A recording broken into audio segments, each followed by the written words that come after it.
যে ব্যক্তি ঈমানের সাথে সওয়াবের আশায় রমজান মাসের লাইলাতুল কদর জাগবে, লাইলাতুল কদর শেষ দশকের বিজোড় রাতগুলোর মধ্যে আছে, এই ব্যক্তির সমস্ত গুনাহ আল্লাহ পাক মাফ করে দিবেন।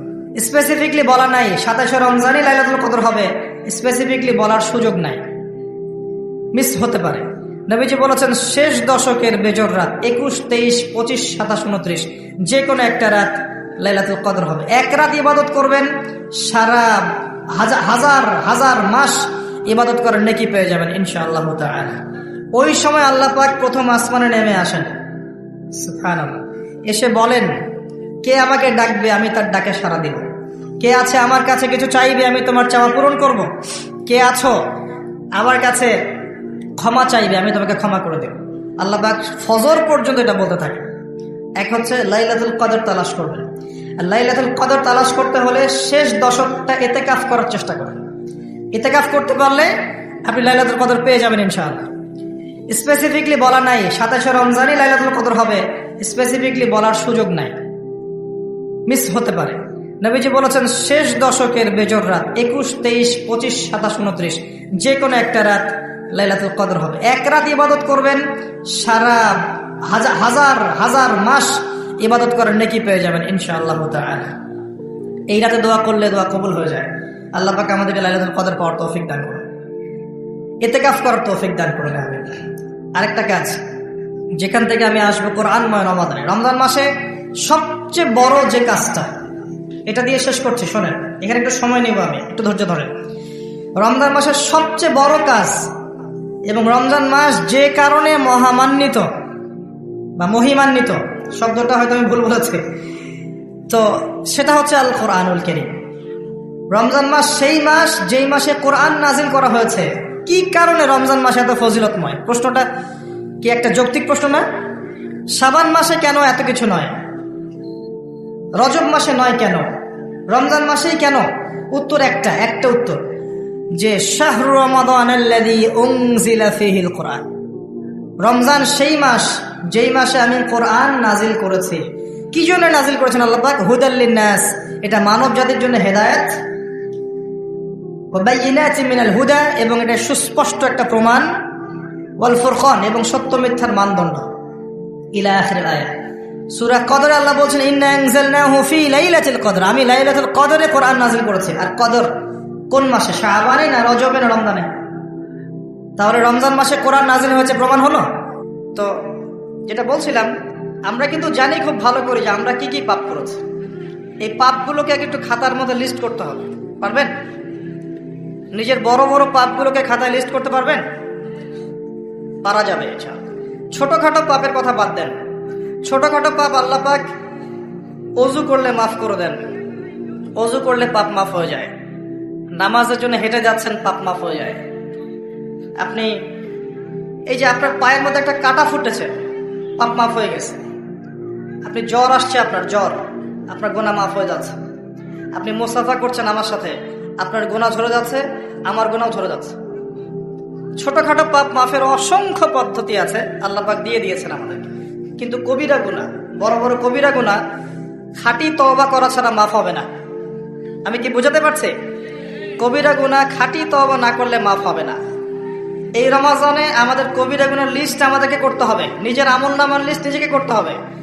এবং রমজানে রোজা রেখে সওমরত অবস্থায় আল্লাহকে বলতে হবে, আল্লাহ আমি অমুক পাপ করেছিলাম, আমাকে মাফ করে দাও। আল্লাহ আমি অমুক পাপ করেছি, আমাকে মাফ করে দাও। আল্লাহ আমি অমুক পাপ করেছি, আমাকে মাফ করে দাও। পারা যাবে ইনশাআল্লাহ। আল্লাহর জন্য এক মুহূর্তের ব্যাপার, আল্লাহ পাক আপনার সমস্ত পাপকে নেকি দিয়ে পরিবর্তন করে দিবেন ইনশাআল্লাহ, যদি মুখলেস ভাবে আপনি তওবা করতে পারেন। আরেকটা বিষয় থেকে যায়, সেটা হলো মানুষের সাথে জড়িত হক।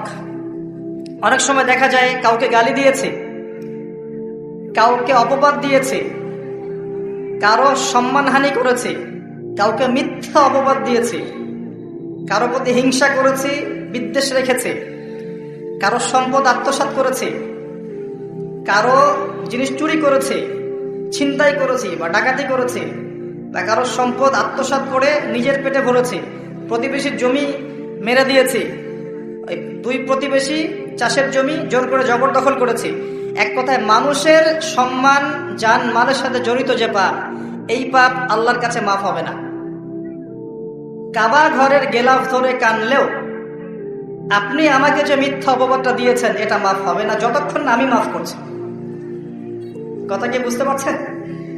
মনে করেন আপনি আমাকে মিথ্যা একটা অপবাদ দিয়েছেন এবং ধুয়ে রেখে দিয়েছেন একদম মিথ্যা অপবাদ দিয়ে, যতক্ষণ আমি আপনাকে মাফ না করছি, কাবা ঘরে গিয়ে গেলাফ ধরে কান্নাকাটি করলো এই পাপ মাফ হবে না ইনশাআল্লাহ। এই অবস্থায় মৌত হলে কি হবে? পরকালে দেখবেন আমি দাঁড়িয়ে আছি আপনার জন্য, আপনার হিসাব হচ্ছে, হিসাব শেষ। আপনি সালাত, সওম, হজ জাকাতে নেকি নিয়ে উঠেছেন, কিন্তু দেখছেন আমি দাঁড়িয়ে আছি, আমার মতো আরো 10 জন দাঁড়িয়ে আছে। ওই 10 জনকে আপনি গালি দিয়েছিলেন, অপবাদ দিয়েছিলেন, তাদের গীবত করেছিলেন, তাদের সম্পদ ও সম্মানের হানি করেছিলেন। এখন কিয়ামতের মাঠে আপনার নেকি দিয়ে এই ঋণ শোধ করতে হবে, অন্য কোনো অপশন নাই। আর যদি নেকি শেষ হয়ে যায় তখন কি হবে? তখন আমার আমলনামা থেকে কিছু গুনাহ আপনাকে নিতে হবে। আল্লাহ পাক ন্যায় বিচারক। আল্লাহ পাক শুধু গফুর রহিম নন, আল্লাহ পাক শুধু পরম করুণাময় অসীম দয়ালুই নন, বরং তিনি হচ্ছেন ন্যায় বিচারক। ন্যায় বিচারক। একজন ধর্ষক যদি বলে যে আল্লাহ পাক তো গফুর রহিম, আল্লাহ আমাকে মাফ করে দিতে পারেন, তাহলে যাকে ধর্ষণ করলো সে তার উপর জুলুম হবে না? আল্লাহ পাক যদি ধর্ষককে মাফ করে দেন, তাহলে যাকে ধর্ষণ করা হয়েছে ওর প্রতি জুলুম হবে না? কথা বুঝতে পারছেন না?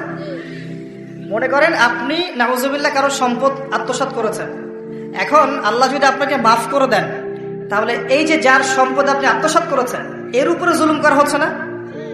আল্লাহ পাক কি জুলুম করবেন? এক জাররা পরিমাণ করবেন না। কিয়ামতের মাঠে নেকি দিয়ে তার এই ঋণ শোধ করতে হবে, অথবা তার গুনাহ আপনার কাঁধে নিয়ে জাহান্নামের পথে যেতেও হতে পারে। আল্লাহ পাক হেফাজত করবেন।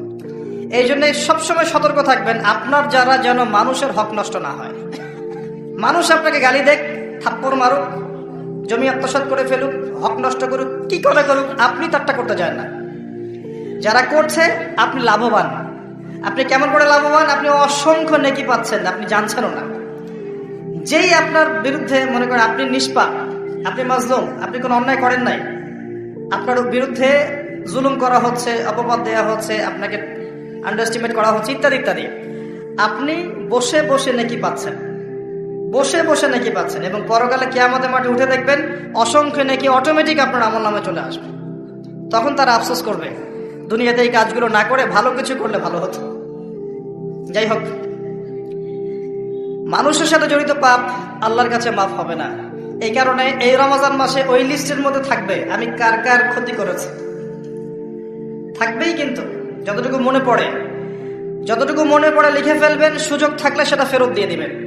যদি সুযোগ না থাকে ক্ষমা চেয়ে নেবেন, যদি সেই সুযোগও না থাকে তার পরিবারের কাছে ক্ষমা চেয়ে নেবেন, যদি সেই সুযোগও না থাকে তার পক্ষ থেকে সদকা করে দিয়ে পারা যাবে ইনশাল্লাহ।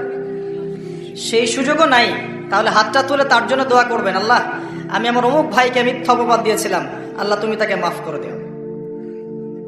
আশা করা যায় আপনার গুনাহ আল্লাহ মাফ করে দিবেন ইনশাআল্লাহ। আসুন, রমজানের প্রথম কাজ এইটা, গুনার লিস্ট করা। একটু ধৈর্য ধরে বসেন। আমি অনেক ক্লান্ত, অনেক লম্বা সফর করে আসছি, এই জন্য আস্তে আস্তে কথা বলছি আর কি। তবে ইনশাআল্লাহ আজকে আমরা রমজানটাকে কিভাবে কাটাবো এবং কোরআনময় করে কিভাবে কাটাবো, কিছু উপকারী কথা আপনাকে বলবো ইনশাআল্লাহ। আল্লাহ পাক আমাদেরকে আমল করার তৌফিক দান করুন। প্রথম কাজ পাপের লিস্ট করা। তারপরের কাজ হচ্ছে তওবা করা।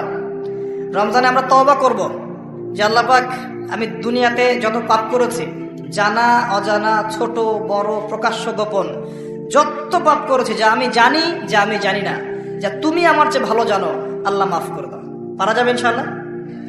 খালি বলতে হবে আস্তাগফিরুল্লাহাল্লাযী লা ইলাহা ইল্লা হুয়াল হাইয়ুল কাইয়্যুম ওয়া আতুবু ইলাইহি।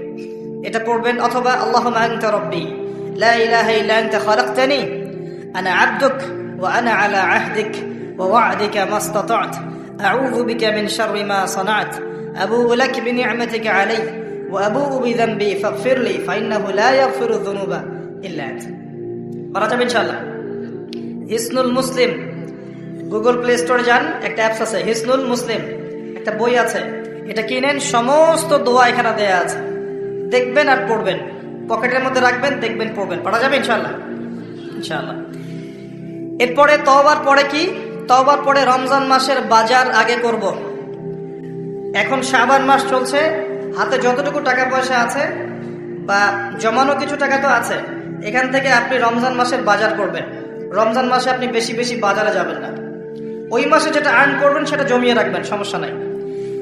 সম্ভব হলে ঈদের যে কাপড় চোপড় লাগে, আপনার স্ত্রীর জন্য এক সেট, আপনার বাচ্চার জন্য এক সেট, আপনার এক সেট, নতুন কাপড় পরা সুন্নত। এবং আমরা সবাই নতুন কাপড় পরার চেষ্টা করবো ইনশাআল্লাহ। যাদের নতুন কাপড় নাই তাদেরকে কাপড় দেওয়ার চেষ্টা করবো ইনশাআল্লাহ।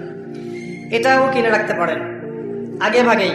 রমজান মাসে আপনি বাজারে সময় দিবেন না, দুনিয়ার কাজে বেশি ব্যস্ত হবেন, এটা একটা টার্গেট।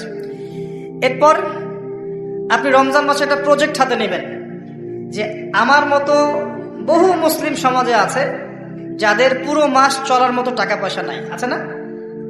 সামাজিকভাবে হোক, মাদ্রাসার উদ্যোগে হোক, বা রাষ্ট্রীয়ভাবে হোক, যেভাবে হোক, এই গরিব মানুষদের লিস্ট করে বাসায় বাসায় অন্তত এক মাসের বাজার খরচ পৌঁছে দেওয়ার চেষ্টা করতে হবে। পারবেন?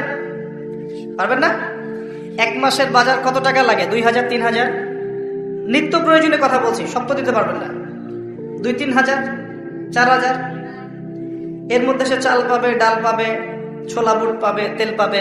বাই দ্য ওয়ে, তেলের দাম যে এখন কত আমি তো জানি না, আমি অবশ্য বাজারে চাই না, আমি জানি না দাম কত।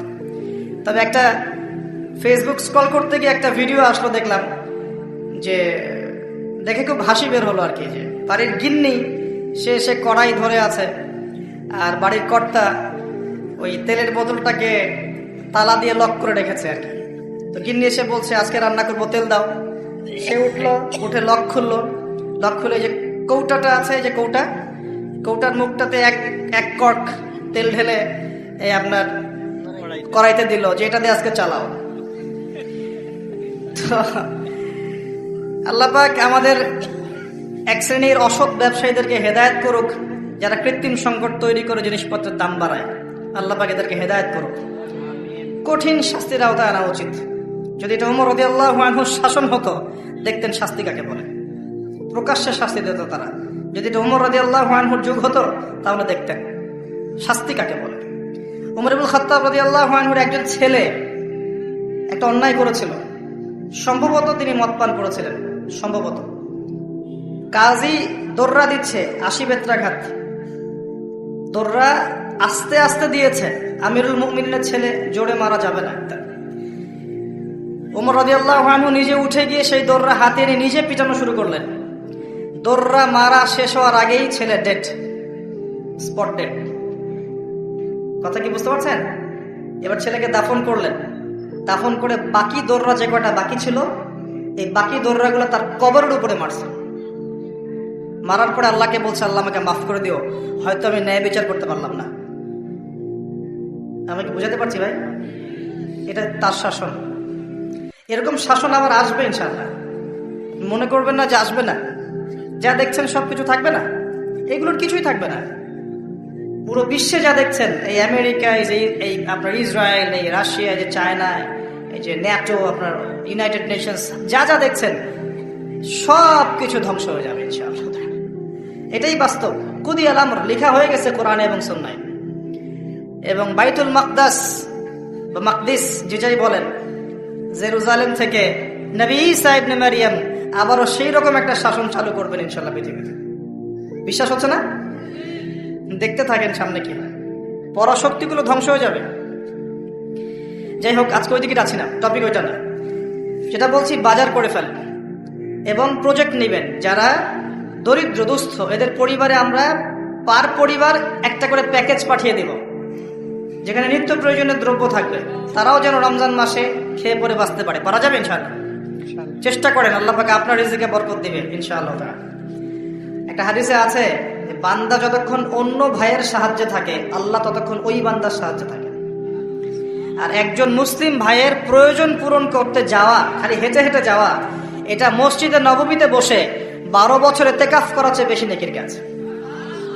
এগুলো আমরা হয়তো বুঝি না, মনে করি তার সাথে যাব, আমার তো সময় নষ্ট হচ্ছে। আপনি 12 বছর ইতিকাফের নেকি পাচ্ছেন, তাও যে কোনো মসজিদে না, নববী মসজিদে। সুবহানাল্লাহ। কোরআনের বরকতে সব বিপদ আপদ কেটে যেতে পারে।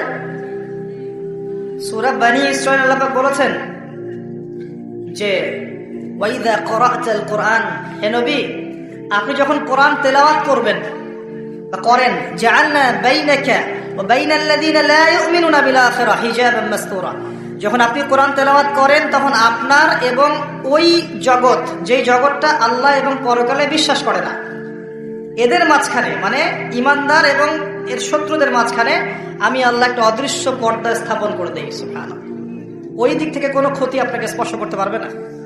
যাই হোক, এটা আপনাদের টার্গেট। 2 নাম্বার, দ্বিতীয় শ্রেণীর মানুষ যারা কোরআন মাশাআল্লাহ তেলাওয়াত করতে জানেন এবং আপনার কনফিডেন্স আছে।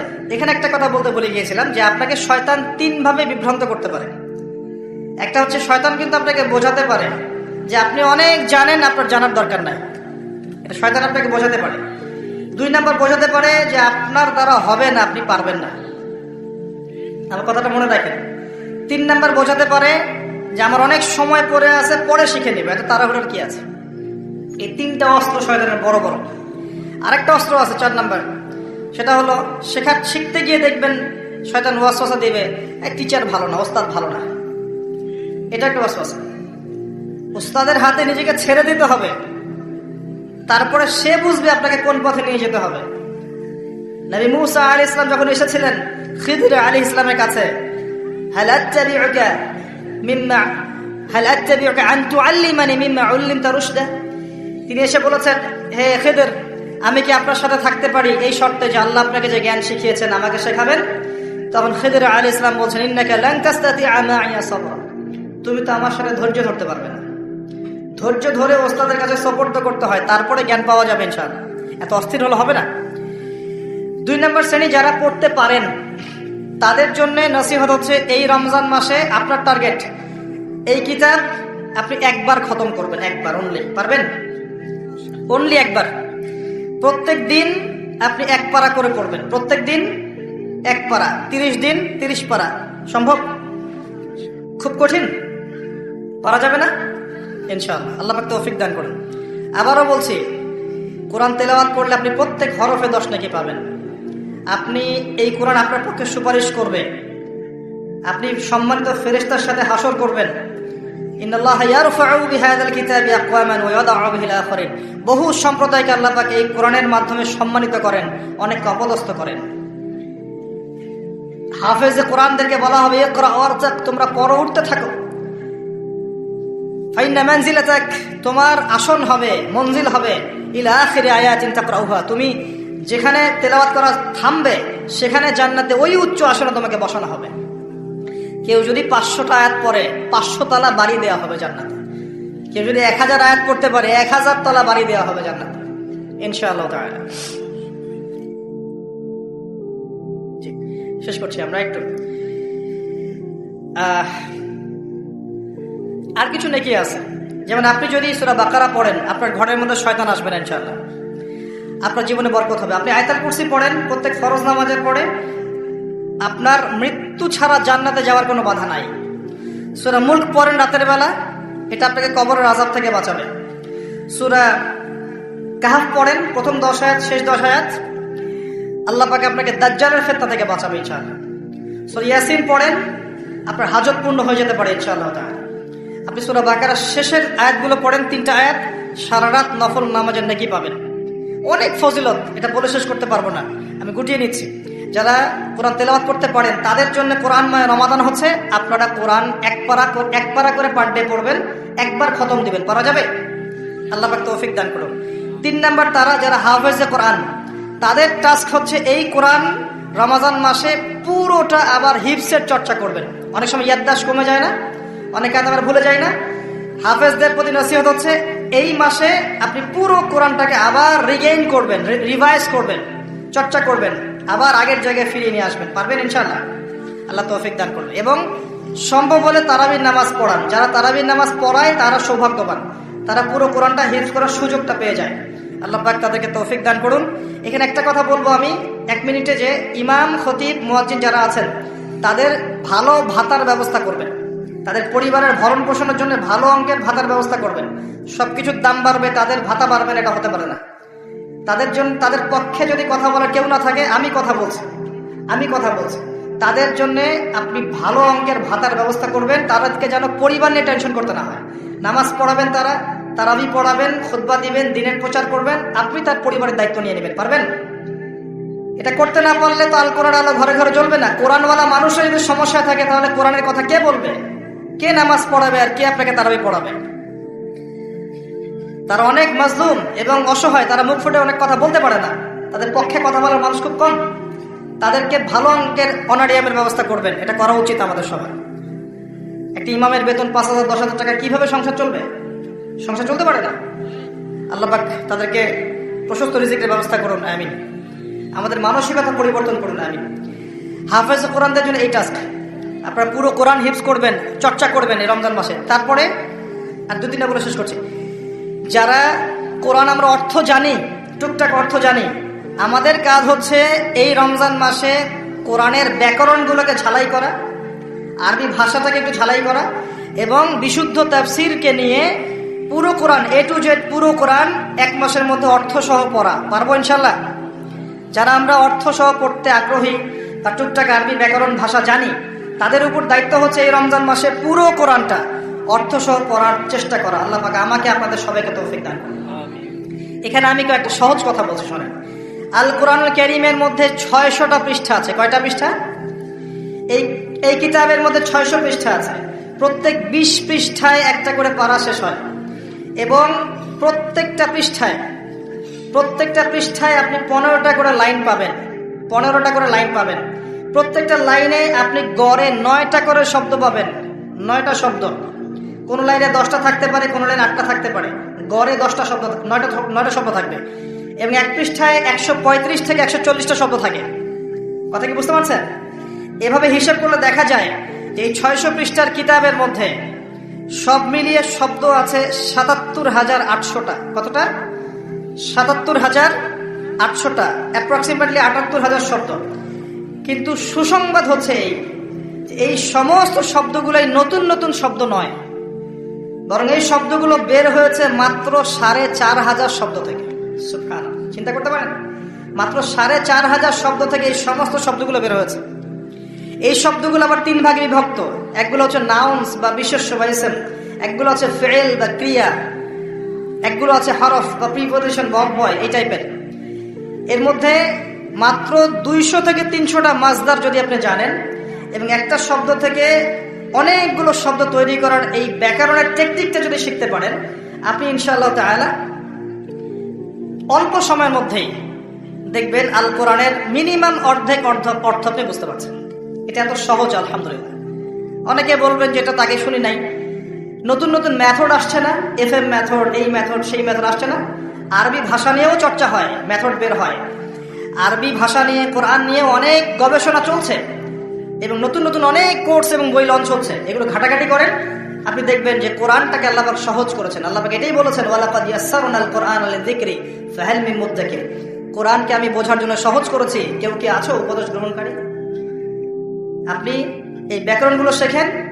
আমি একটা ওয়েবসাইটের নাম বলে দিচ্ছি, www.understandquran.com। দেখেন, এখানে সব ভিডিওসগুলো দেয়া আছে। সময় নিয়ে খালি দেখেন, ইংরেজি ভাষায় দেয়া আছে, উর্দু ভাষায় দেয়া আছে। আপনি বুঝবেন, সহজ উর্দু, সহজ ইংরেজি, আপনি পারবেন ইনশাআল্লাহ তাআলা। একটু সময় দেন, 6টা মাস, 1টা বছর সময় দেন, আপনি ইনশাআল্লাহ আল কোরআনের মিনিমাম 60 থেকে 70% অর্থ করতে পারবেন ইনশাআল্লাহ তাআলা। বাকি যেগুলো পারবেন না, সেগুলো একটু কঠিন, সেগুলো আপনাকে আরো উচ্চ লেভেলের বই পড়তে হবে, আলেম ওলামার কাছে গিয়ে পড়ে থাকতে হবে, গ্রামার শিখতে হবে, ব্যাকরণগুলো শিখতে হবে। আস্তে আস্তে আস্তে আপনি পারবেন ইনশাআল্লাহ। শুধু সূরা ফাতিহাতে যে কয়টা শব্দ আছে, 19টা 20টার মতো শব্দ থাকতে পারে। এই শব্দগুলো কোরআনে ঘুরে ঘুরে এসেছে প্রায় 7,800 বার। কতবার? 7,800 বার। এই শব্দগুলো আলহামদুলিল্লাহি মালিক আর রহমান আর রহিম ইয়াকা ওয়া না'বুদু নাস্তাঈন, এই শব্দগুলো ঘুরে ঘুরে কোরআনে এসেছে প্রায় 7,800 বার।